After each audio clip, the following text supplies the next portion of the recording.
If thousands of fans mobbed you for an autograph, that might inflate your ego just a little bit. But not so for Backstreet Boy Brian Littrell. He says his faith is really what keeps him grounded. The Backstreet Boys are one of pop music's super success stories. This larger-than-life quintet plays to sold-out crowds all over the world. Their multi-platinum credentials include record sales of 76 million albums and 12 top 40 hits. But millions of screaming fans and hit records are not what keeps Brian Littrell motivated. In spite of his phenomenal career, this Backstreet Boy says his faith and his family are the cornerstones of his life. When the Backstreet Boys World Tour ended last year, Brian decided it was time to release his first solo album, Welcome Home. Brian, so good to meet you. My little daughters were here earlier. Got a picture. It was a big moment. The Backstreet Boy. Hey, you know what? I listened to your first solo CD this morning, coming in, and I listened to Welcome Home. Wow. Tell me about it. Tell me about this. Welcome Home is kind of, lyrically, is right where I'm at in my life. I wrote the song actually in Vienna, Austria, on tour with the Backstreet Boys over in Europe. But I wanted to write a song that kind of talked about exactly where I am and what I'm going through and what I have also been through in my career. Where am I? Where are you? For people who don't know the story, you're here with me. We're having a little chat. But in your life, where are you? Because going from a Backstreet Boy to listening to this, it's different. My answer to that is I'm right where God wants me to be. He's had nothing but provision on my life and in my career through adversity and the things that have happened in my life before the Backstreet Boys, as well as during the Backstreet Boys, and even today now as still a Backstreet Boys member, but moving into contemporary Christian music.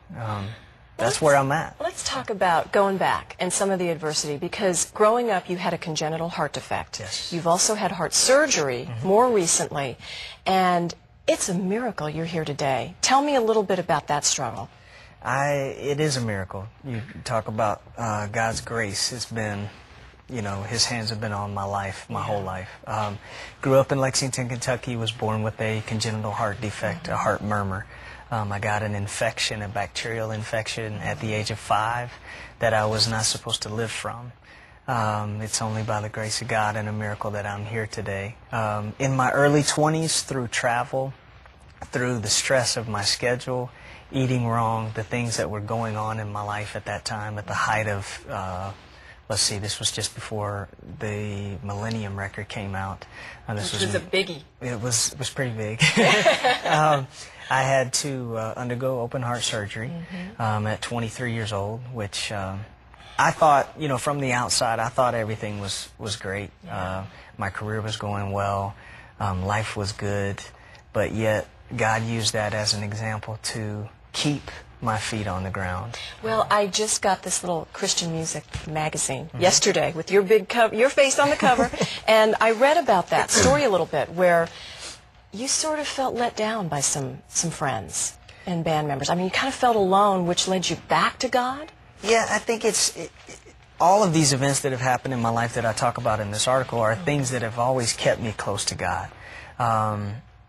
You know, people from the outside that look at the entertainment world, just like your opening statement when we started the interview was like, you know, if people mobbed you and asked for your autograph, would your head get really big? And there was a time in my career where, you know, you do feel like that. You think that you've accomplished everything, and it's like, oh, life is great. But I think what has always been most important to me is that people respect me for who I am as a person. And I'm a father, I'm a husband, I'm a man of God, and that's what I want, you know, people to talk about me when I'm not here. You know what was really cool, I read, is that you live your faith. You don't just talk about it. And you actually boycotted a Rolling Stone shoot. I did. Because it compromised your faith a little bit. Tell me about that. I showed up to the photo shoot, and there were 50 young ladies that were dressed in bathrobes.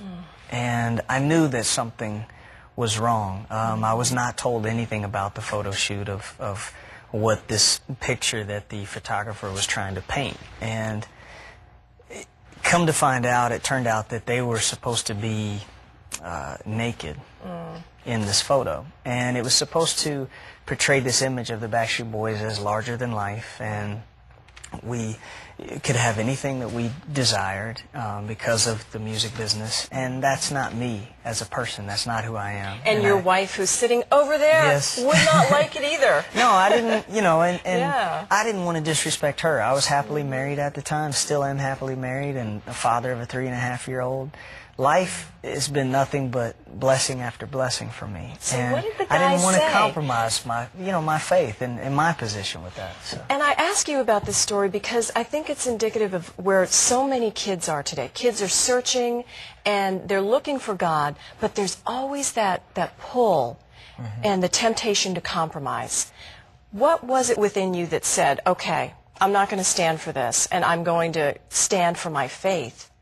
And what was it? How did you feel, even though I'm sure not everybody approved of it at the time? No, they didn't. What did they say? They didn't. I got beat up a little bit, so to say, from the other members, from the production staff that was trying to get this shot done in a timely manner. And Good for you. I really stood steadfast in my faith because of my relationship. Everybody talks about, you know, who is God and what is God to you? Well, God to me is a relationship. It's somebody that I have inside that always holds me accountable to Him and Him alone. And I don't have to be accountable to anybody else other than Him. And I knew in that situation is not where, you know, God used that in my favor, to be honest with you.